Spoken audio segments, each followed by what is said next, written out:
आप देख रहे हैं श्री हरि कृपा आश्रम चैनल। संस्थापक स्वामी श्री हरि चैतन्य पुरी जी महाराज।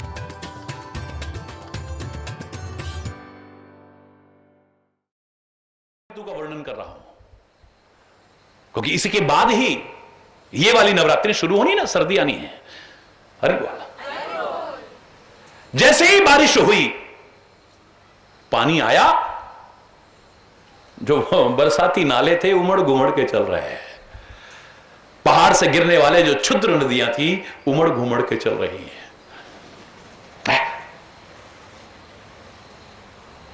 बसों को बहा के ले जाती हैं, गाड़ियों को बहा के ले जाती हैं, लोगों को बहा के ले जाती हैं। बड़ी बड़ी नदियां नहीं, क्षुद्र नदी भर चली तुराई, किनारे तोड़ती हुई चलती हैं, किनारे तोड़ती हुई।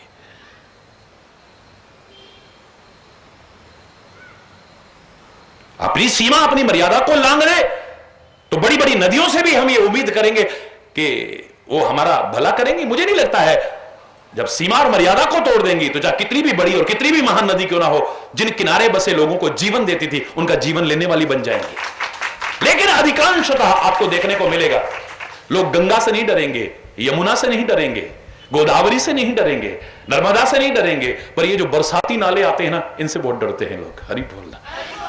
और आप रामनगर निवासी भी इसको देख चुके हो, नहीं देखा है? अब पुल बना है यहां। जब आप जाते थे नैनीताल की ओर, हल्द्वानी की ओर जाते थे, कितनी बार ऐसी दुर्घटनाएं हुई हैं, बसों तक को बहा के ले गए। लोग डरते हैं, किनारे खड़े हो जाते हैं, प्रतीक्षा करते हैं। समझदार लोग, मूर्ख लोग अंदर जाते हैं और नुकसान कर बैठते हैं। उमड़ घुमड़ के चलती है, उछल उछल के चलती है। थोड़ा सा कुछ आ जाए ना, ऐसे ही जो क्षुद्र व्यक्ति है ना, बड़े इतराते हैं। अरे बोल, जैसे ये नदियां इतरा के चलती है ना, बड़ी वाली नहीं, क्षुद्र नदियां। ऐसे ही दुष्ट व्यक्ति को जरा सा पैसा मिल गया, अब किसी को कुछ समझता ही नहीं है। जरा सा मान सम्मान मिल गया, अब किसी को कुछ समझता ही नहीं है। हरि बोलना। ऊंट को थोड़ी सी हाइट मिल गई और उसे लगता है कि मेरे से बड़ा कोई है ही नहीं, थोड़ा सा हाइट मिल गई, वो तो जब पहाड़ के नीचे से निकलता है ना, तब टोपी गिरती है। हरि बोलना, जोर से बोल रहा है। तब अपने बोनेपन का एहसास होता है जब ऐसी परिस्थितियां आती हैं। अन्यथा जन थोड़े धन खले इतराई, थोड़ा सा धन मिल गया, थोड़ी सी शक्ति मिल गई, थोड़ी सी सामर्थ्य मिल गई, थोड़े से साधन मिल गए, बड़ा इतराता है, बड़ा इतराता है। समझदार व्यक्ति है, कहता है अच्छा इतरा ले दे, कितने दिन इतराएगा तू। जैसे उस नदी को देख करके मूर्ख व्यक्ति उसमें प्रवेश करता है, उससे लड़ने झगड़ने की, यानी उसको पार करने की कोशिश करता है, नुकसान भी उठा लेता है। लेकिन समझदार व्यक्ति किनारे खड़ा हो जाता है। कब तक बारिश होगी? 1 घंटा, 2 घंटे, 3 घंटे, 4 घंटे, 8 घंटे। जैसे ही वर्षा ऋतु बंद होगी, वर्षा बंद होगी, क्या होगा? पानी आना कम होता जाएगा, धीरे धीरे पानी सूख जाएगा। ओ इतराने वाले, थोड़ी देर बाद देख, जब तेरे अंदर कुछ नहीं रहेगा ना, तेरे को अपने पैरों से रोनते हुए लोग जाएंगे। अब तो पुल बन गए हैं, फ्लाईओवर बन गए हैं अब तो। लेकिन कॉजवे देखिए आप, छोटे छोटे कॉजवे, उनको पार करने की सामर्थ्य लोग नहीं करते, डरते हैं लोग उनसे, क्योंकि वो क्षुद्र है, लोग हैं, ओछे लोग हैं, भरे पूरे लोग नहीं हैं। हरि बोलना। इतरा जाते हैं बेचारे, जरा कुछ मिल गया तो बुद्धि खराब हो जाती है। हरि बोलना। बुद्धि भ्रष्ट हो जाती है। भूमि परात बा ढाबर पानी, भूमि परत भा ढाबर पानी, जन जीवही माया लपटानी, जन जीवही माया लपटानी। आकाश से जब जल गिरता है, शुद्ध होता है, निर्मल होता है, पवित्र होता है। कहीं निर्मल से निर्मल जल की आवश्यकता पड़े तो किसी धातु को न छुआ हो, सीधे वर्षा का ऋतु का जल आप भर के रख लीजिए। आप उनमें डालते हो ना, बैटरियों में, गाड़ियों में, कहां कहां डालते हो, है तो डिस्टिल्ड वाटर लाते हो, क्या होता है वो है, बनाने की आवश्यकता नहीं, नेचुरल है। ऊपर से जब जल बरसता है परम पवित्र है वो, लेकिन जमीन पे आते ही गदला हो जाता है। हरि बोल। ऐसे ही ये जीव भी शुद्ध बुद्ध चैतन्य स्वरूप था, जैसे यहां आया गदला हो गया है। काजर की कोठरी में केतु हुस यानो जाए, काजर को दाग भैया लागे ही लागे। हरि बोलना। ना बचाव किया, कितने भी तुम समझदार बनते हो और काजल की कोठरी में घुसे, कोयले की खान में घुसे तो काले तो जरूर हो ही जाओगे। हरि बोलना।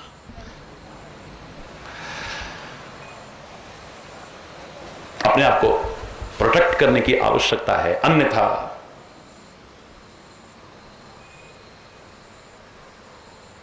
उसके खिलाफ प्रोटेस्ट करते रहोगे। हरि बोलना। ये तूने कैसी दुनिया बनाने वाले, क्या तेरे में काहे को दुनिया, ऐसी दुनिया क्यों बनाई? अरे तू बच करके चलना, इसी में तो तेरी विशेषता है। परमात्मा ने तेरे को पशु नहीं बनाया, पक्षी नहीं बनाया, कीट मकोड़ा नहीं बनाया, तेरे को मानव बनाया है?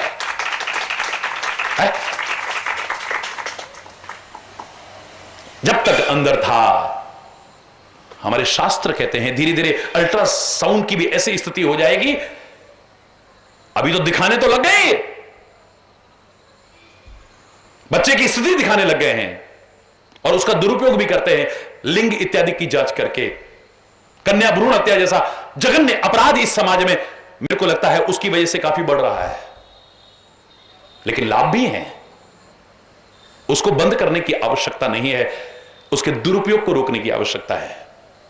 धीरे धीरे ऐसी स्थिति भी आएगी, बता देंगे कि बच्चा अंदर क्या सोच रहा है। जो हमारे वैज्ञानिक ऋषि महर्षियों ने पहले ही कहा था, ये अंदर जाप करता था, सोहंग सोहंग सोहंग सोहंग, यानी मैं वही हूं, मैं वही हूं। सो अहंग, मैं, जोर से बोलो, वही हूं। ईश्वर अंश, जीव अविनाशी, चेतन अमल सहज सुख राशि। जो ईश्वर की विशेषताएं वो इसकी भी हैं, क्योंकि उसका अंश है। लोहे का अंश लोहा ही तो होगा, सोने का अंश सोना ही तो होगा, मिट्टी का अंश मिट्टी ही तो होगा। जिसका जो अंश है वही तो होगा, उसके अलावा क्या होगा? हरि बोल। सोहंग सोहंग करता था ये अंदर, लेकिन जैसे ही बाहर आया ये कोहंग कोहंग करने लगा। क्वैंग क्वैंग क्वैंग करता नहीं। ऐसे लगता है संस्कृत का अपभ्रंश बोल रहा है। कोहंग माने मैं कौन हूं, मैं कौन हूं, कहां आ गया, मैं कहां आ गया हूं। वहां ये प्रार्थना करता था, ऐ परमात्मा मुझे इस नरक से निकालो, मैं तुम्हारा सुमिरन करूंगा, तुम्हारा भजन करूंगा। लेकिन बाहर आते ही भूल गया। बस ये दुनिया अच्छी लगने लगी है, दुनिया भर के आकर्षण अच्छे लगने लगे और परम आकर्षण को भुला दिया। हरि बोलना। बिल्कुल वही स्थिति है जैसे आकाश से जल गिरा, परम पवित्र था, जमीन पे आते ही गदला हो गया, गंदा हो गया, कीचड़ बन गया है। ये जीव भी परम शुद्ध बुद्ध चैतन्य स्वरूप था, आते ही बिल्कुल उल्टा हो गया। अविनाशी था, ये विनाशी हो चुका है, नष्ट हो जाएगा एक दिन। अब ये स्थिति हो चुकी है, अविनाशी विनाशी बना हुआ है। चेतन चैतन्य स्वरूप था, जड़ बना हुआ है। जड़ता आ गई है इसके अंदर। अमल पाप रहित था, अब पाप का भंडार बना हुआ है। ये सहज सुख राशि, स्वाभाविक ही सुख की राशि था, सुख का भंडार था, दुखी हुआ है। अब कौन दुखी नहीं है बताओ? नानक दुखिया सब संसार, बस सो सुखिया जो नाम आधार। सब दुखी हो चुके हैं। सहज सुख राशि दुखी बना पड़ा है। हरि बोल। ऐसे लग रहा है जैसे माया लिपट गई है, जैसे धूल मिट्टी कीचड़ में सन गया हो ये। हाँ, अच्छाइयां बहुत है वर्षा ऋतु में। सिमिट सिमिट जल भर ही तालाबा, जिमी सदगुण सज्जन पही आवा। थोड़ा थोड़ा करके इकट्ठा होते होते होते होते जल वर्षा ऋतु में बड़े बड़े तालाब भर जाते हैं, लबालब।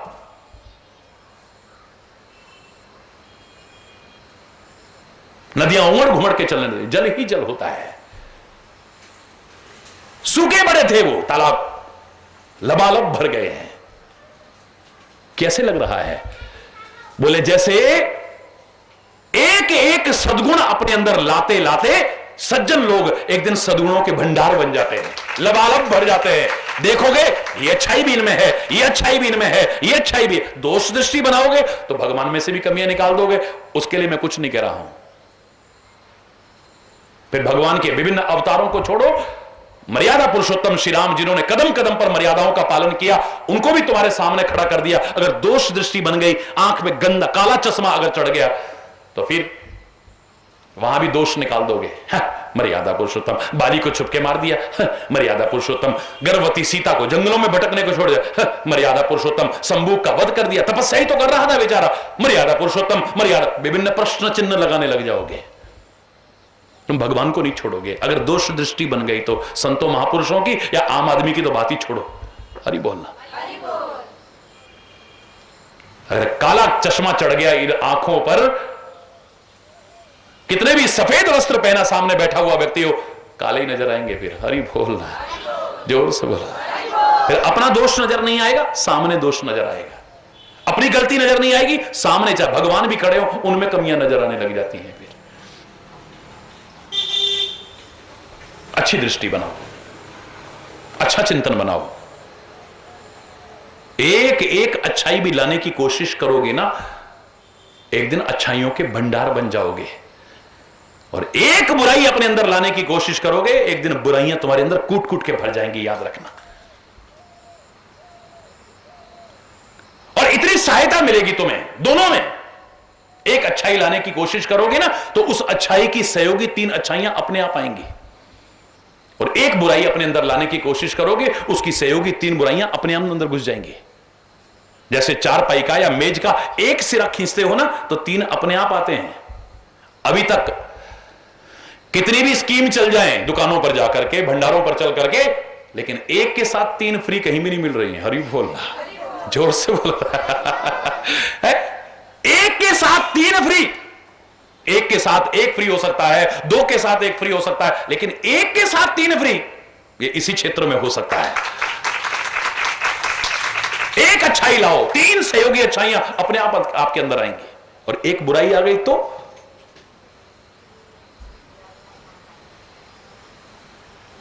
नारद ने एक अच्छाई आई, एक अच्छाई,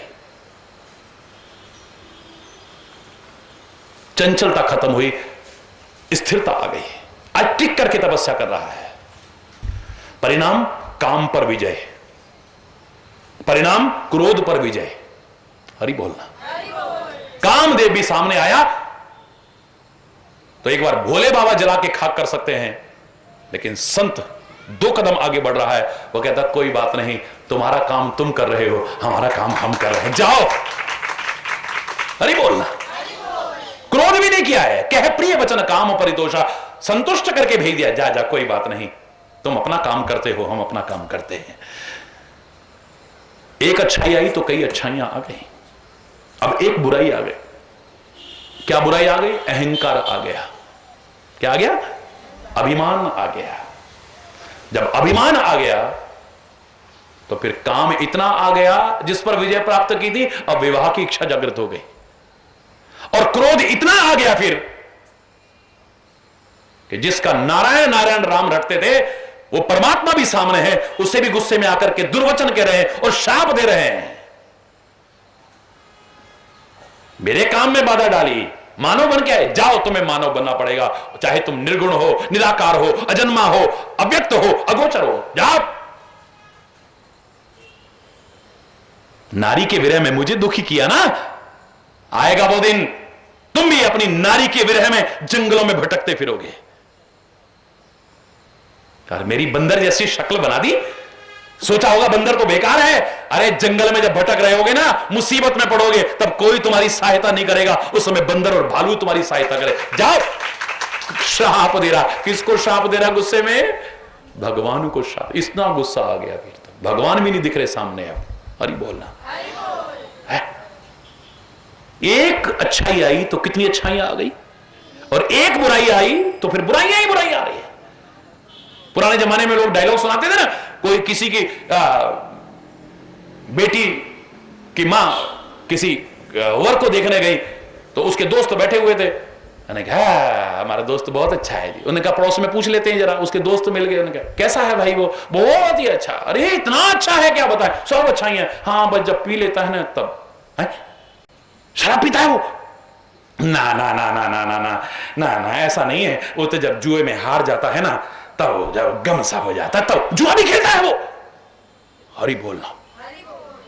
असल में क्या है ना, अब उसे मांसाहार के लिए पैसे की जरूरत पड़ती है तो अब वो कहां से लाए, घर में इतने हैं नहीं, मांस नहीं खाता है वो। वैसे बहुत अच्छा है, वैसे बहुत अच्छा है, वैसे बहुत अच्छा है। हरि बोल। एक बुराई आई तो कितनी बुराइयां आ जाती हैं।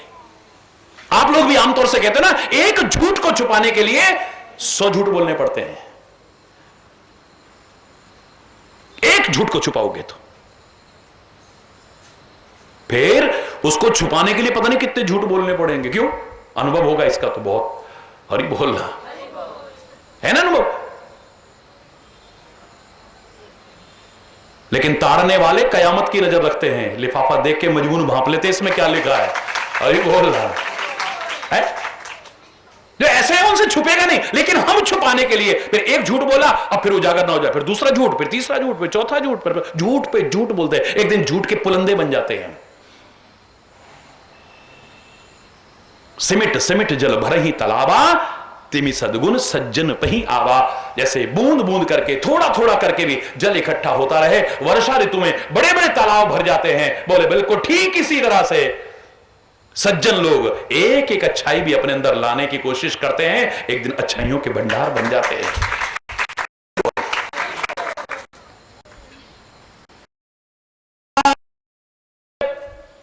जल निधि महु जाई, होए अचल जिमी जीव हरि पाई। राम सिया राम सिया राम, जय जय राम राम। सरिता का जल, नदियों का जल सागर में पहुंचता है। वर्षा ऋतु में इतना ज्यादा आता है, प्रवाह और बढ़ जाता है, शीघ्र पहुंचता है। नदियों का जल सागर में पहुंच करके जो कल कल झल झल उसके जीवन में है, कितनी बाधाएं, कितनी रुकावटें, कितनी कठिनाइयां, कितनी परीक्षाएं, कितनी रुकावटें आती हैं उसके मार्ग में नदी जब चलती है तो। अरे हमारी पवित्र गंगा जी भी चली, कितना टाइम लग गया, जब वहां आई, वहां से आगे बढ़ी। भगीरथ जी आगे आगे जा रहे हैं, पीछे देखा तो गंगा जी नहीं है। कहां गई? बोले वो ऋषि थे, तपस्या कर रहे थे, उनकी कल कल झलझल झलझल आवाज सुन के उनकी तपस्या भंग हुई, वो पी गए सारी गंगा जी। हरि बोल, जोर से बोलना। कौन थे? जन्नू ऋषि। फिर गए बेचारे, जाकर के चरणों में गिरे, महाराज बड़ी मुश्किल से आई है, हमारी तो 5 पीढ़ियों ने कोशिश करी तब जाकर के गंगा जी आई है धरा पर। ये हमारे पुत्रों का ही नहीं, हमारे पूर्वजों का ही नहीं, सारी धरा का उद्धार करने के लिए आई है। आपसे प्रार्थना है से छोड़ दो। तो कहते हैं जांग का नाम पड़ा जाह्नवी, गंगा का नाम क्या पड़ा? जाह्नवी।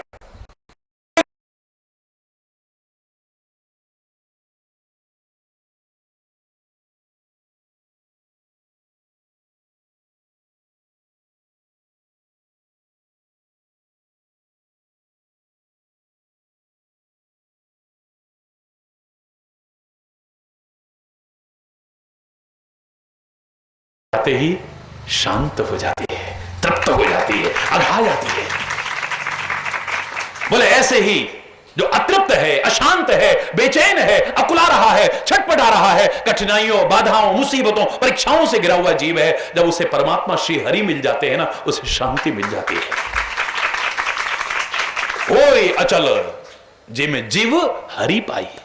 जीव जैसे परमात्मा श्री हरि को पाकर के परम शांत हो जाता है, तृप्त हो जाता है, अघा जाता है। वरना ये कभी तृप्त नहीं होता है, कुछ भी तृप्त नहीं। आंखों ने कितना देखा पर आंखें तृप्त हुई, फिर कुछ नया देखना चाहती हैं, कितना कुछ देखने के बाद भी। चाहे घर में बैठे बैठे टीवी पे देखो, टट टट टट टट टट टट टट टट बदलते रहोगे उसे, अरे बोल, तुम्हें चैन पड़ेगा ही नहीं। घूमने के लिए कहां कहां चले गए, अब क्या और कहीं चल, वहां तो कितनी बार हो आए हम, अब नहीं जाएंगे वहां। इतना कुछ देखने के बाद तुम्हारी आंखें तृप्त, बोलो कितना कुछ सुना तुमने, पर तुम्हारे कान तृप्त कुछ और सुनना चाहते हैं। ये कितना कुछ सुना तुमने, पर तुम्हारी नासिका अभी तृप्त नहीं हुई है। कितना कुछ सोचा, पर तुम्हारा दिमाग अभी तृप्त नहीं हुआ है। कितना कुछ खाया, लेकिन तुम्हारा मुख अभी तृप्त नहीं हुआ है, और रस चाहता है, और रस चाहता है, रोज परिवर्तन चाहता है। ये क्या रोज रोज रोज रोज वही बना देते हो भी, हरि बोलना, रोज नया, तृप्त नहीं हुआ है। इन हाथों से क्या क्या किया, पर तृप्ति नहीं मिली, शांति नहीं मिली। पैरों से कहां कहां चल चल करके नहीं गए, पर ये तृप्त नहीं हुए अभी। जब परमात्मा श्री हरि मिल जाते हैं, फिर कहीं जाने को, भटकने को जाता है, आदमी चलायमान नहीं होता है, नहीं होता है। जैसे परमात्मा श्री हरि को पाकर के जीव अचल हो जाता है, तृप्त हो जाता है, आनंद मग्न हो जाता है। हालांकि कान फिर भी सुनना चाहते हैं, पर एक ही, आंखें फिर भी देखना चाहती हैं, पर एक ही, नासिका फिर भी सूंघना चाहती है, पर एक ही, पैर फिर भी चल करके जाना चाहते हैं, बस एक जगह, हाथ फिर भी करना चाहते हैं, बस एक सेवा, हरि बोलना, अचल हो जाता है। भूमि चारों ओर हरी भरी दिखती है वर्षा ऋतु में, और कई बार हरियाली हो, बड़ी अच्छी बात है। आज तो सड़कें हो गई, चौड़ी चौड़ी सड़कें हो गई, ये हो गया वो हो गया, लेकिन पुराने जमाने में पगडंडियां हुआ करती थी, कच्चे रास्ते होते थे। तो वर्षा ऋतु में क्या होता था, रास्ता दुबक जाता था, रास्ता दिखता नहीं था। आजकल इतने पाखंडवाद चल गया है, इतना ढोंगवाद चल गया है, इतने अंधविश्वास चल गए हैं कि सही रास्ता क्या है आदमी को दिखता ही नहीं है। हरि बोलना। वर्षा ऋतु में जैसे समुझ पर ही नहीं, पंथ नहीं दिखाई देता था। ये जिस जमाने में वर्णन किया गया है, उस जमाने की चर्चा कर रहा हूं, और आज भी हकीकत है। हमने ब्लास्ट कर करके पहाड़ों को बिल्कुल खोखला कर दिया है, भूकंप को खुद बुला रहे हैं, अनर्थ को खुद बुला रहे हैं, मुसीबतों को खुद बुला रहे हैं, प्रकृति से छेड़छाड़ कर दी है। और वास्तव में जब पहाड़ खिसक के आते हैं वर्षा ऋतु में, रास्ता दिखता है फिर कहीं? रास्ता कहां है पता ही नहीं है। अभी मैं उस दिन गया, कितनी बार गया अल्मोड़ा, और पता ही नहीं लग रहा रास्ता कहां है, वो वाला रास्ता कहां गया, और सारा दिन जेसीबी चला करके रास्ता बना रही है। हरि बोलना। रास्ता नहीं दिखाई देता है वर्षा ऋतु की। ये और एक बात है, बिल्कुल जैसे पाखंडवाद से, अंधविश्वासों से, रूढ़िवादिताओं से वास्तविक मार्ग बंद हो जाता है, दिखता नहीं है हमें। कोई संत कृपा कर दे, कोई सदगुरु कृपा कर दे, राह दिखा देता है। ना मिले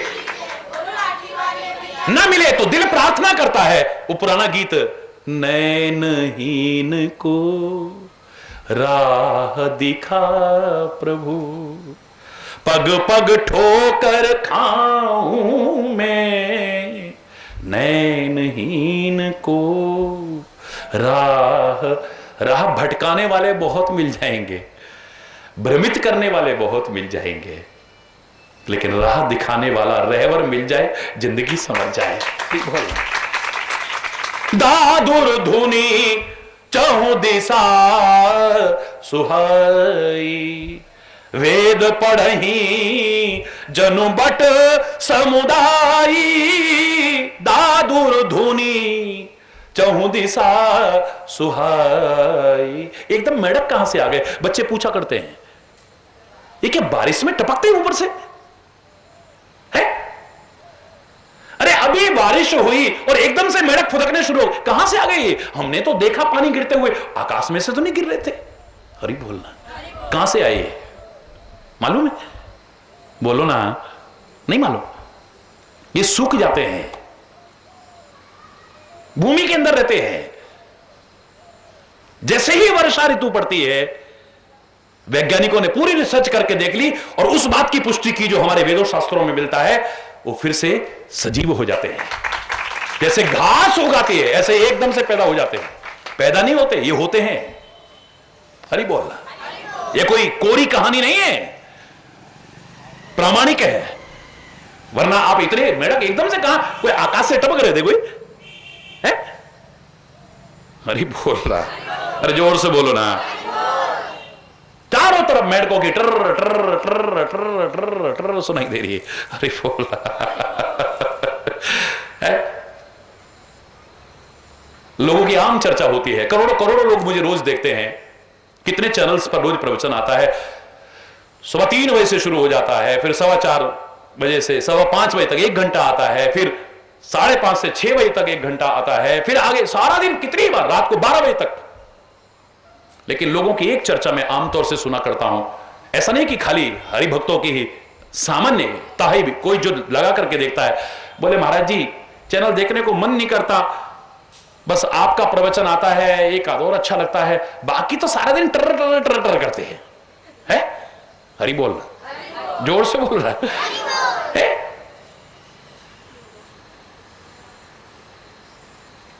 कोई ज्योतिष का राग अलाप रहा है, कोई वास्तुकला का राग अलाप रहा है?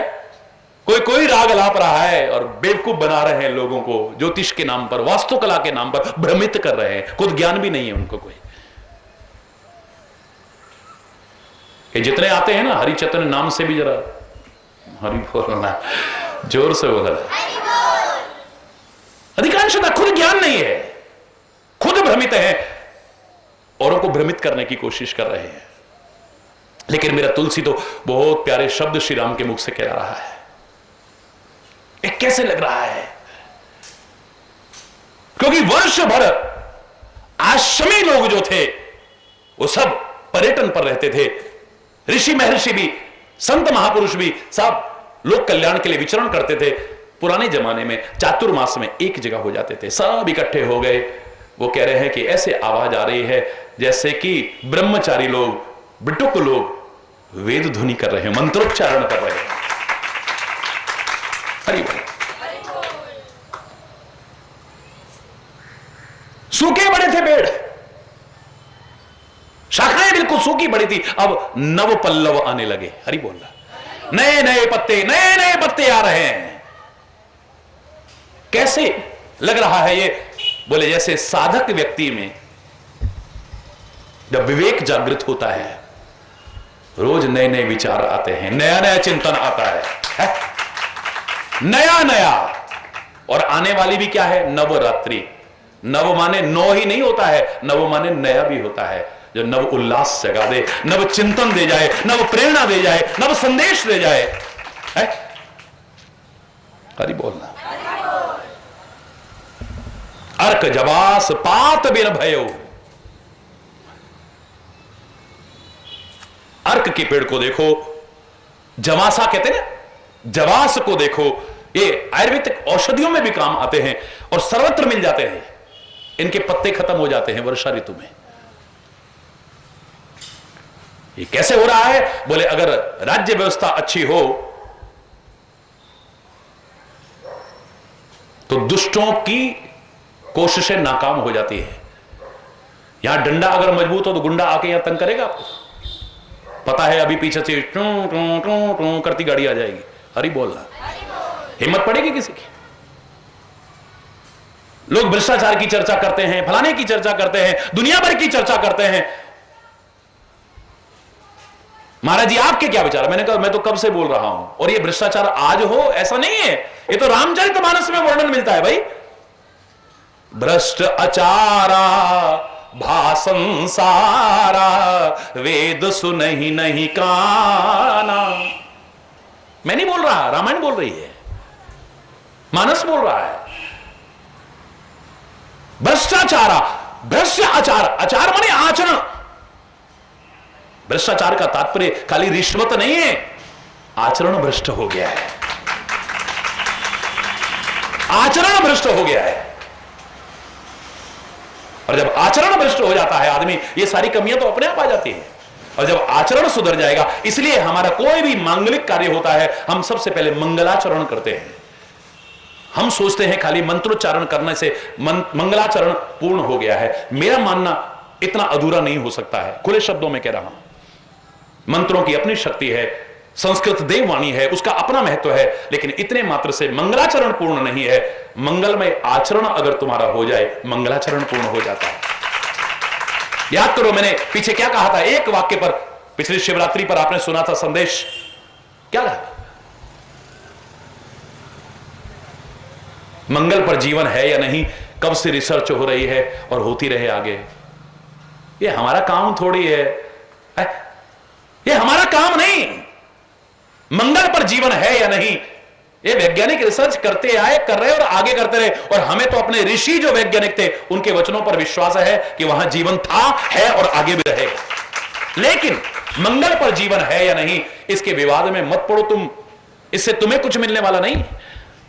पर तुम्हारा जीवन मंगलमय है या नहीं, तुम्हारा आचरण मंगलमय है या नहीं, तुम्हारा चिंतन मंगलमय है या नहीं, तुम शुभकामनाएं मंगलमय करते हो या नहीं, या मंगल भवन अमंगलहारी का स्मरण करते हो नहीं, ये बहुत जरूरी है। याद रखना, अरे वो याद रखना इस बात को। क्यों कहते महाराज जी आप यहां जंगल में आए थे, क्या था तब? था कुछ यहां? जंगल में आए, आज मंगल हो गया है। अरे मजा तब है तुम जहां रहो वह जंगल में भी मंगल हो जाए। वो मंगल की कौन चर्चा कर रहा है? अरे बोलना, जोर से बोलना। जस सुराज खल उद्यम गयो, दुष्टों का जैसे प्रयास बेकार हो जाता है अगर अच्छा शासन और प्रशासन हो तो। हरि बोलना, क्योंकि हम लोग डंडे के यार हैं।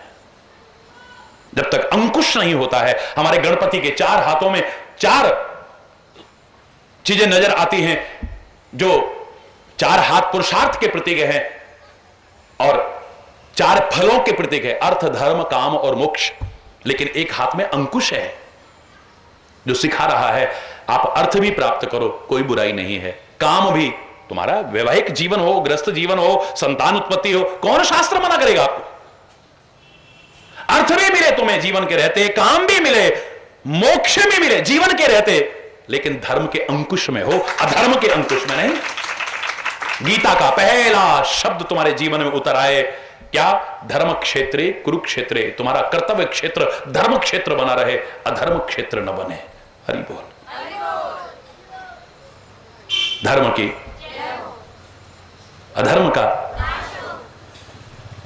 प्राणियों में, विश्व का, गौ माता की, भारत माता की, गंगा माता की, संत समाज की,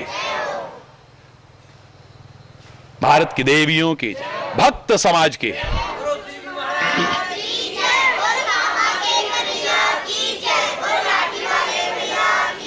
बोलो वृंदावन बिहारी लाल की जय। जय श्री राधे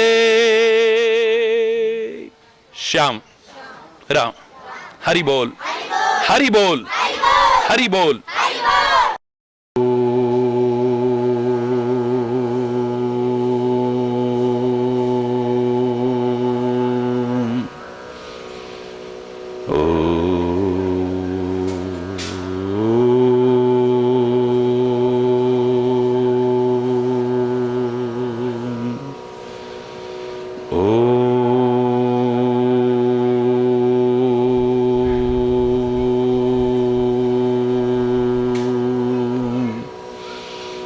सर्वे भवन्तु सुखिनः, सर्वे सन्तु निरामयः, सर्वे भद्राणि पश्यन्तु, मा कश्चित् दुःखभाग् भवेत्। ओम शांति शांति शांति।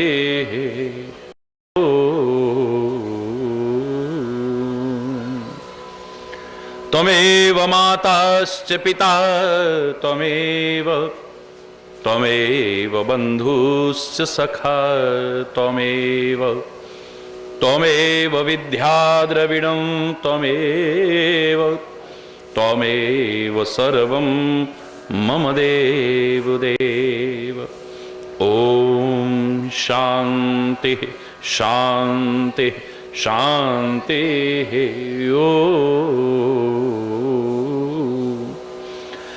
चैतन्य शाश्वतं शांतं व्योमातीतं निरंजनम नादबिंदुकलातीतं तस्मै श्री गुरवे नमः। तस्मै श्री गुरवे नमः। ओम शांति शांति शांति।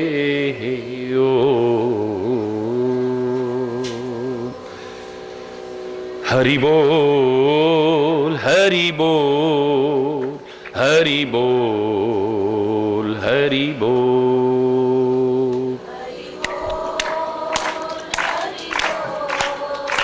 हरि बोल हरि बोल हरि बोल हरि बोल हरि बोल हरि बोल।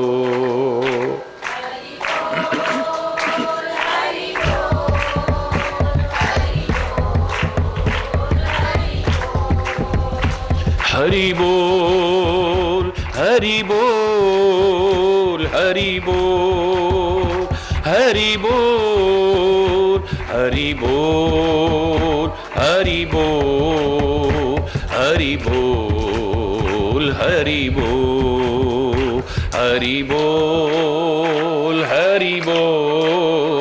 हरि बोल हरि बोल हरि बोल हरि बोल हरि बोल।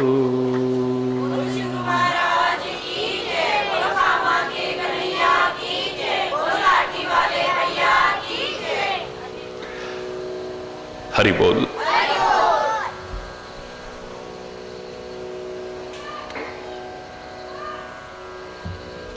आज फिर वही वाक्य कह रहा हूं। हरि चैतन्य के पास क्या और कितना है, संतों महापुरुषों के पास क्या और कितना है, ग्रंथों में क्या और कितना है, ये इतना महत्वपूर्ण नहीं है, लेकिन आप कहां से क्या और कितना ले सकते हैं, ये ज्यादा महत्वपूर्ण है। मधुकर सरिस संत गुणग्राही बनकर के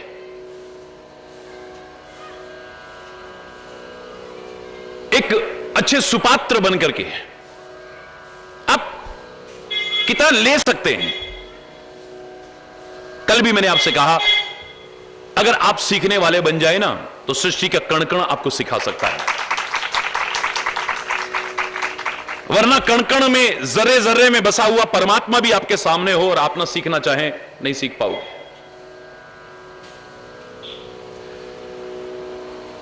दुर्योधन की तरह, दुशासन की तरह, शकुन की तरह, पुत्र मोह में अंधे हो चुके धृतराष्ट्र की तरह आप कुछ भी नहीं समझ पाएंगे। मूढ़क हृदय न चेत, जो गुरु मिलहि विरंचि सम। मूर्ख व्यक्ति के हृदय में बोध नहीं हो सकता है, चाहे ब्रह्मा भी उसका सदगुरु होकर के आ जाए, और मैं तो कह रहा हूं ब्रह्मा तो क्या, साक्षात पर ब्रह्म भी उसका गुरु बनकर के आ जाए, उसके हृदय में चेत होने वाला नहीं समझेगा। गुणग्राही बनकर के सीखो। नवरात्रि का यह महान पर्व प्रारंभ हो रहा है। यह वर्षा ऋतु और शरद ऋतु के संधि काल में है। संयम परिपूर्ण जीवन हो तो ऋतु परिवर्तन के समय जो शरीर में आने वाली विभिन्न व्याधियां हैं, आप उनसे भी बच जाओगे। और अगर भक्ति परिपूर्ण, तपश्चर्या परिपूर्ण जीवन जिए तो खाली इतना ही नहीं, तीनों प्रकार के तापों से बच सकते हैं आप। जिस वर्षा ऋतु के समाप्त होने पर यह नवरात्रि का महान पर्व नव चेतना, नव संदेश, नव प्रेरणा देने के लिए हमारे बीच उपस्थित होता है प्रतिवर्ष, वो वर्षा ऋतु भी सिखा रही है और जो शरद ऋतु प्रारंभ होती है, जिसमें ये शारदीय नवरात्रियां प्रारंभ होती हैं, सीखना चाहो तो औरों की बात छोड़िए, ये मौसम भी आपको सिखा रहे हैं। कल वर्षा ऋतु को माध्यम बना करके परमात्मा की कृपा से जो हमने विचार विमर्श किया है, शायद अधिकांश लोग सोच भी नहीं सकते क्या वर्षा ऋतु इतना सिखा सकती है। परमात्मा श्री राम वर्षा ऋतु को माध्यम बना करके सिखा रहे हैं। उसी क्रम में आगे बढ़े तो आप देखते हैं वर्षा ऋतु में खोजने पर भी कहीं धूल ही नहीं मिलती है, धूल नहीं मिलती है। जितनी धूल उड़ती दिख रही थी इससे पहले गर्मी में, अब कहीं देखने पर भी नहीं मिलती है, सब समाप्त हो गई है। कैसे लग रहा है? बोले ऐसे क्रोध धर्म को दूर कर देता है। जब क्रोध आता है व्यक्ति में विचार नहीं रहता है,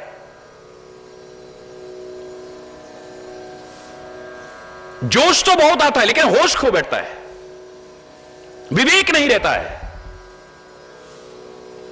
विभिन्न व्याख्याएं मैंने उसकी कृपा से की हैं, लेकिन इतना मैं दावे से कह सकता हूं, जहां हमारे जीवन में विचार न रहे, विवेक न रहे, होश न रहे हमें, वहां धर्म हमारे करीब नहीं फटक सकता है। लाख हमारे जीवन को हम खोजने की आत्म अन्वेषण के द्वारा कोशिश करें, मैं औरों की बात नहीं कर रहा, स्वयं कोशिश करें, शांत होकर के, निष्पक्ष होकर के अंतरात्मा की आवाज को सुनने का प्रयास करें, तो लोग चाहे हमें धर्मात्मा समझते रहें, हमारा मन हमें चाहे धर्मात्मा समझता रहे, लेकिन अंदर से आवाज आएगी कि धर्म तो कहीं पास में है ही नहीं। आदमी क्रोध में आकर के, होश खो करके, विवेक से दूर होकर के क्या अनुचित नहीं कर बैठता है, और बाद में गिलानी, पश्चाताप, शर्मिंदगी, इसके अलावा हमारे हाथ में कुछ भी शेष नहीं रहता है। जहां पर हमारे मन में ग्लानि आए, जहां पर हमारे मन में पश्चाताप की आग में हमें जलना पड़े, जहां शर्मिंदगी का सामना करना पड़े, जहां जीवन में बहुत बड़ी क्षति को हम अपने हाथों से मोल ले लें, जहां अपने पैरों पर खुद कुल्हाड़ी मारने की कोशिश करें, वह धर्म के दर्शन कहां हो सकते हैं? याद करिए मैंने क्या कहा था, अधूरा चिंतन मत रखिए। A little knowledge is always dangerous, नीम हकीम खतरे जान। कर्म ही पूजा है। लोग कहते हैं सारे विश्व में आपका ये लाठी वाला भैया पहली बार जब कह रहा था मुझे अधूरा लगता है चिंतन, तो लोग आश्चर्यचकित हुए, क्योंकि आदत पड़ चुकी है, रोज वो कहने में आता है। तो सही सा नहीं लग रहा था, लेकिन जब विचार पूर्वक इसे सुना,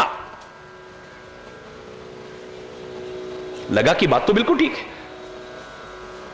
वही जो कहते थे कर्म ही पूजा है, जब उन्होंने सुना तो स्वयं विचार करके कहने लगे हां, कर्म भी पूजा बन सकता है, लेकिन कर्म ही पूजा नहीं हो सकता।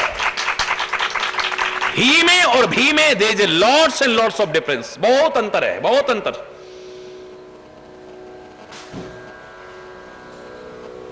जिस कर्म के साथ विचार ना हो, जिस कर्म के साथ विवेक ना हो, ऐसा विचार शून्य, विवेक शून्य कर्म पूजा कहलाने का अधिकारी कैसे हो सकता है?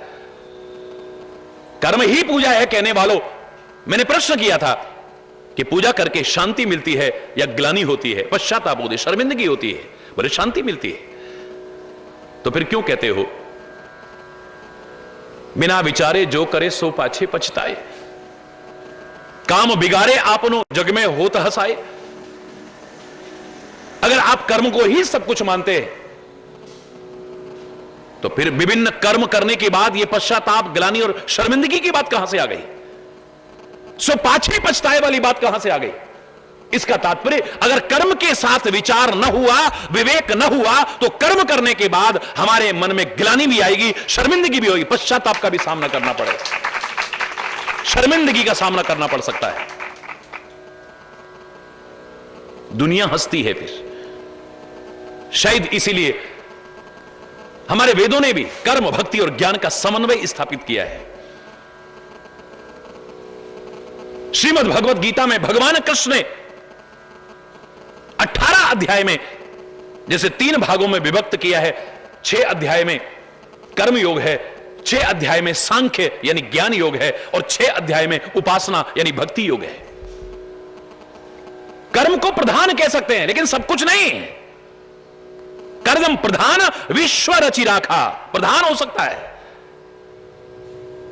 लेकिन कर्म के साथ यदि ज्ञान न हुआ, भक्ति न हुई, तो अपने जीवन के सौंदर्य को जो हम विकसित करना चाहते हैं, जीवन का सच्चा सुख और आनंद पाना चाहते हैं, वंचित रह जाएंगे उससे। सरल शब्दों में मैंने कहा था, याद करिए, मेरे चेहरे पर 3 प्रमुख अंग हैं। सभी अंग प्रमुख हैं, लेकिन 3 प्रमुखता, मेरी आंखें, मेरे कान, मेरा मुख। मैं मुख को प्रधान कह सकता हूं, लेकिन मुख के अलावा किसी अंग की और उपयोगिता नहीं है या महत्व नहीं है, यह कहना मेरी अल्पज्ञता का परिचय होगा, मेरी अज्ञानता का परिचय होगा। मेरी आंखें ना होती मैं जीवित रह सकता था, मेरे कान ना होते मैं जीवित रह सकता था, मेरे आंख और कान दोनों ना होते, खाली मुख भी होता, मैं जीवित तो रह सकता था, लेकिन चेहरे का सौंदर्य और जीवन का आनंद जो इन तीनों के रहते उठा सकता हूं, खाली मुख के द्वारा नहीं उठा सकता। ऐसे ही मेरे जीवन में ज्ञान रूपी आंखें न हो, मैं जीवित रह सकता हूं। मेरे जीवन में मेरे कान रूपी भक्ति न हो, मैं जीवित रह सकता हूं। भक्ति का प्रारंभ भी कान से बताया है, श्रवणम कीर्तनम। नवदा भक्ति में श्रवण से प्रारंभ की है। ज्ञान रूपी नेत्र मेरे पास ना हो, मैं जीवित रह सकता हूं। भक्ति रूपी कान मेरे पास ना हो, मैं जीवित रह सकता हूं। मात्र कर्म रूपी मुख मेरे पास है, तो इन दोनों के अभाव में मैं जीवित रह सकता हूं। क्या अज्ञानी लोग जिंदा नहीं रह सकते?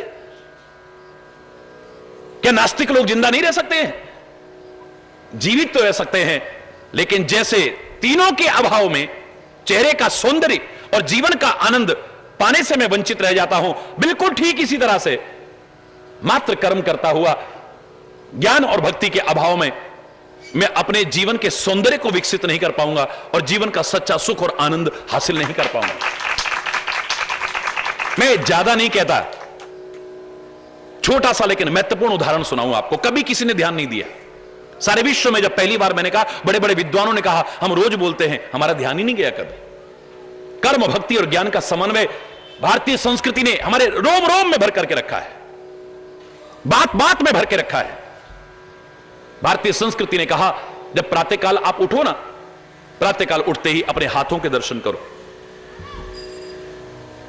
प्रातःकाल उठते ही अपने हाथों के दर्शन करो। एक तो आप दुर्भावनाओं से बचोगे, विरोध से बचोगे, क्योंकि किसी की शक्ल आपने देखी, दैव योग से आपका वो दिन खराब हो गया, आपके मुंह से निकल जाएगा स्वाभाविक, किस मनहूस की शक्ल देखी, आज हमारा दिन खराब हो गया। आपने उससे नहीं कहा, किसी और से कहा, लेकिन बात मुख से निकलने के बाद अब आपकी नहीं है, कभी ना कभी वहां पहुंचेगी। और जब उसे पता लगेगा मुझे मनहूस कहता है, उसके मन में दुर्भावना ही पैदा होंगी, प्यार और सद्भाव पैदा नहीं हो सकता है। एक तो आप इससे बच गए अपने हाथों के, अपने हाथ जगन्नाथ, ये जो धारणा चली, यानी कर्म के महत्व को समझो, श्रम के महत्व को समझो।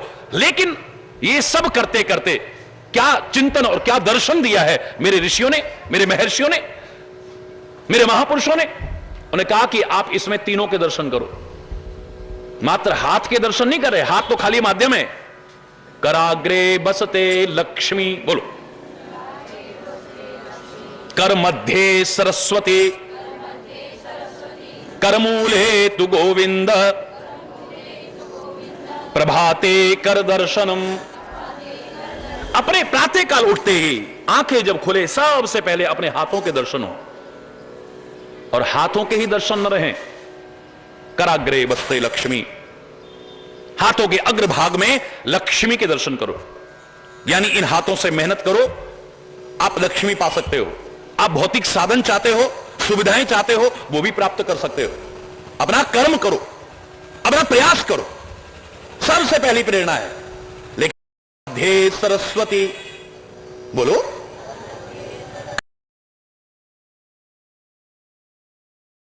बोलो, करके मध्य में सरस्वती के दर्शन हो, यानी ज्ञान के दर्शन हो। मात्र कर्म ना हो, कर्म के साथ ज्ञान भी होना चाहिए। और इतने तक सीमित मत रह जाना, अगर इसके साथ में करमूले तु गोविंद, हाथ के मूल में, इस सब के मूल में, इस सब की जड़ कहां हो? गोविंद, यानी भक्ति आपके जीवन में हो। करमूले तु गोविंद, प्रभाते कर दर्शन, प्रातःकाल कर दर्शन करो। कभी किसी ने सोचा भी नहीं होगा इस श्लोक में कर्म, भक्ति और ज्ञान का समन्वय छुपा हुआ है। हरि बोल। बोलते बोलते ही एक दिन मेरे मन में आया, कितना सुंदर अनूठा समन्वय इसमें नजर आ रहा है, क्योंकि इस सब का मूल परमात्मा है, इस बात को मत भूलना। इस सब का मूल धर्म है, क्योंकि सुख आप पाना चाहोगे, सुख के साधन जुटा सकते हो कर्म करके, विचार पूर्वक कर्म करके भी सुख के साधन जुटा सकते हो, लेकिन उसकी कृपा के बिना सुखी नहीं हो पाओगे यार, सुखी नहीं हो पाओगे। सुख के साधन नहीं, अगर सुखी होना चाहते हो तो कर्म के साथ में ज्ञान और भक्ति का समावेश बहुत जरूरी है। इस सब की जड़ है ये। मैंने कहा था ना, फलो फूलो पर मूल को मत भूलो। परमात्मा करे आप खूब फले फूले, लेकिन वृक्ष तभी तक फलेगा फूलेगा जब तक उसकी जड़ सुरक्षित है। जड़ पर आघात हो गया तो वृक्ष ज्यादा दिन फलेगा फूलेगा नहीं। और मूल क्या है?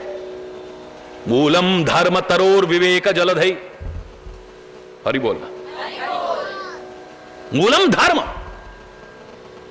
इस जीवन वृक्ष को खुशहाल रखने के लिए, समृद्ध रखने के लिए, हरा भरा रखने के लिए क्या है? धर्म। धर्म इसकी जड़ है, इस पर ध्यान रखना।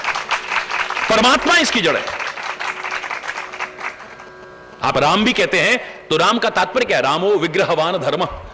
राम भी विग्रहवान धर्म है, यानी परमात्मा इसकी मूल है, धर्म इसकी मूल है, परोपकार इसकी मूल है, सत्य इसकी मूल है, अहिंसा इसकी मूल है। इसको कभी अपने से दूर मत कर बैठे। हरि बोल।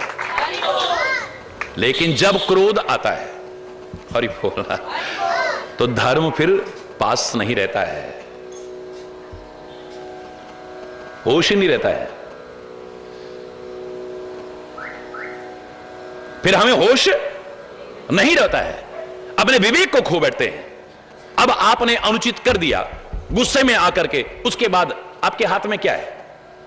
आप सॉरी बोलते रहिए। जिन अंग्रेजों ने सॉरी शब्द बनाया, ओ अंग्रेजियत के गुलामों, उन्होंने यह भी साथ में कहा था, sorry does not makes a dead man alive. Sorry किसी मृतक को जिंदा नहीं कर सकती। गुस्से में आकर के किसी की हत्या कर दी आपने, किसी को मार दिया आपने, क्या वो जीवित हो जाएगा? सॉरी बोलने से क्या होगा? पहले क्रोध में आकर के, आवेश में आकर के, अपने विवेक को खो करके, होश को खो करके कुछ ऐसा कर बैठे, सच मानिए उसके बाद शर्मिंदगी, पश्चाताप और गिलानी के अलावा कुछ भी हमारे हाथ में शेष नहीं रहेगा। हरि बोल। करे ही क्रोध जिम धर्म ही दूरी। वर्षा ऋतु में कहीं धूल खोजने पर भी नहीं मिल रही है, क्योंकि सब गीला हो गया है। खोजने पर भी नहीं मिलेगी कहीं पर। बोले किस तरह से? आप लाख खोज लेना, अपने अंदर धर्म गायब हो जाएगा जब आपको गुस्सा आता है तो। नारद जी का कल प्रसंग सुन रहे थे, उनको जब गुस्सा आया, यह भी होश नहीं रहा कि सामने किसको गाली दे रहा हूं, किसको दुर्वचन कह रहा हूं, किसको शाप दे रहा हूं गुस्से में आकर के। हरि बोलना, उसी को जिसका हर समय नाम रटता हूं मैं, श्रीमन नारायण नारायण करता हूं, जिसका नाम लेता हूं हर समय, जो मेरे जीवन का आधार है। मुझे क्रोध में, वो भी बाद में क्षमा याचना की है, ऐ परमात्मा मुझे क्षमा करना, मैं दुर्वचन कहे बहु तेरे, मैंने बहुत दुर्वचन कहे आपको, क्षमो नाथ सब अवगुण मेरे। लेकिन उदाहरण बन गया है, हरि बोलना, जोर से बोलना, एक अच्छा उदाहरण बनना, बुरा उदाहरण मत बनना कभी।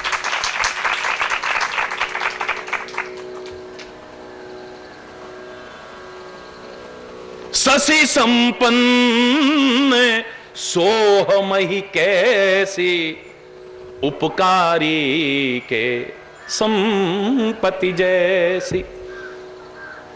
चारों ओर फसल लहला रही होती है, हरियाली हरियाली हरियाली हरियाली नजर आती है।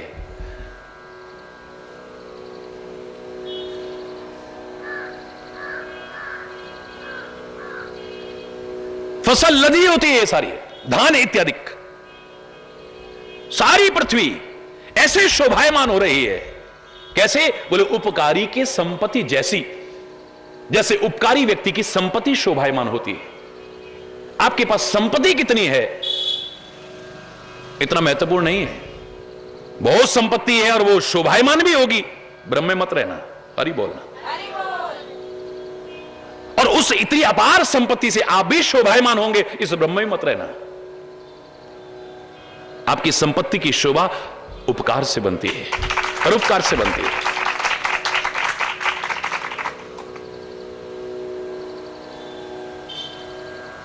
सेवक सुख चह मान भिखारी, व्यसनी धन शुभ गति व्यभिचारी, लोभी यश चह चारु गुमानी, नव चह दूध चहत ए प्राणी।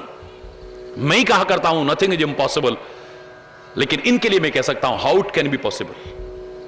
अपवाद हर जगह है, ये अपवाद स्वरूप है, ये संभव नहीं हो सकते हैं। सेवक सुख पाना चाहे, सेवा के बदले में सुख मिल जाए एक अलग विषय है, सुख मिलेगा एक अलग विषय है, लेकिन सुख की कामना लेकर के अगर सेवा करता है, वो सेवा नहीं कर रहा है कभी भी। हरि बोल। उसका तो उद्देश्य क्या है? जिसकी सेवा कर रहा हूं उसको सुख पहुंचे, मेरे को सुख नहीं।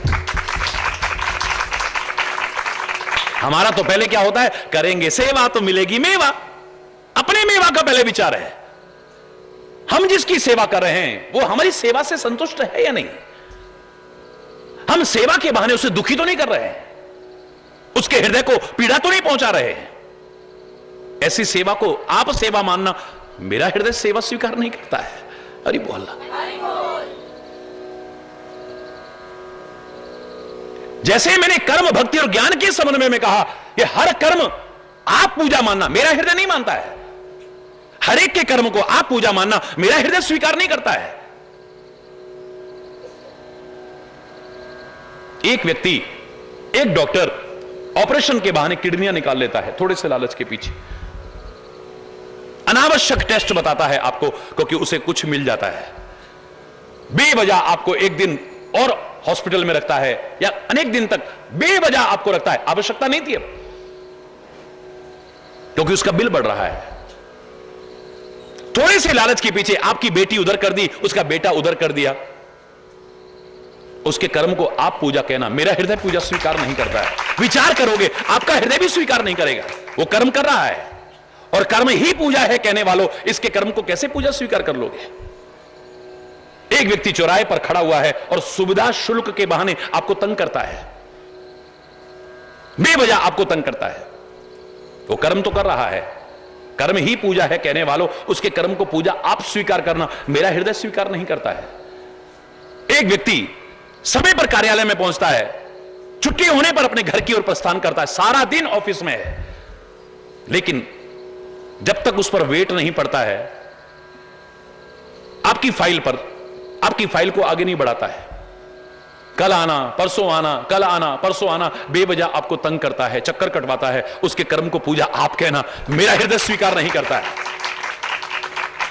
एक दुकानदार दुकान पर बैठता है, सारा दिन बैठता है, लेकिन कम तोलता है, बेईमानी करता है, धोखा देकर के नकली चीजें बेचता है, खाने पीने की चीजों में मिलावट करके लोगों की सेहत से खिलवाड़ करता है, लोगों की जिंदगी से खिलवाड़ करता है। अब वो कर्म तो कर रहा है, और कर्म ही पूजा कहने वालों, उसके कर्म को पूजा आप कहना, मेरा हृदय स्वीकार नहीं करता है। एक व्यक्ति किसान है, किसान का तो बहुत महत्व है। कृषि प्रधान देश है हमारा। हां, मैं जोड़ा करता हूं, मात्र कृषि नहीं, ऋषि प्रधान देश भी है। खेती कर रहा है, कर्म कर रहा है ना अपना, और कर्म ही पूजा है। लेकिन रात को लौकी में इंजेक्शन लगाता है, सुबह इतनी बड़ी हो जाती है। हरि बोल, जोर से बोलो ना। तरबूज बेकार था, उसमें इंजेक्शन लगाया, उसे मीठा कर दिया, लाल कर दिया है बिल्कुल। सब्जियां बिल्कुल बेकार थी, पर उन पर रंग लगा करके जीवन से खिलवाड़ कर रहा है, हमारे स्वास्थ्य से खिलवाड़ कर रहा है, केमिकल से मिला करके उसे हरा भरा करके बाजार में जाके बेचता है। किसान तो बहुत बड़ी चीज है, कर्म भी कर रहा है, और कर्म ही पूजा कहने वालों, उसके कर्म को पूजा आप कहना, मेरा दिल तो स्वीकार नहीं करता है। अरे बोलो,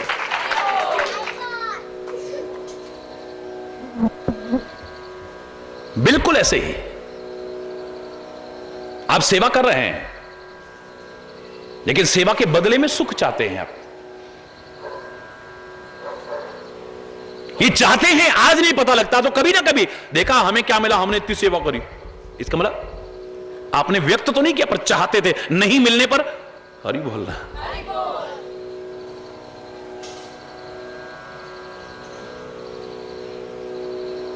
वतन की सेवा जिन्होंने की, वतन से प्यार जिन्होंने किया, उन्होंने नहीं कहा हमें क्या मिला, वो कहते थे हम ना सोचें कि हमको मिला क्या, हम ये सोचें किया क्या है अर्पण।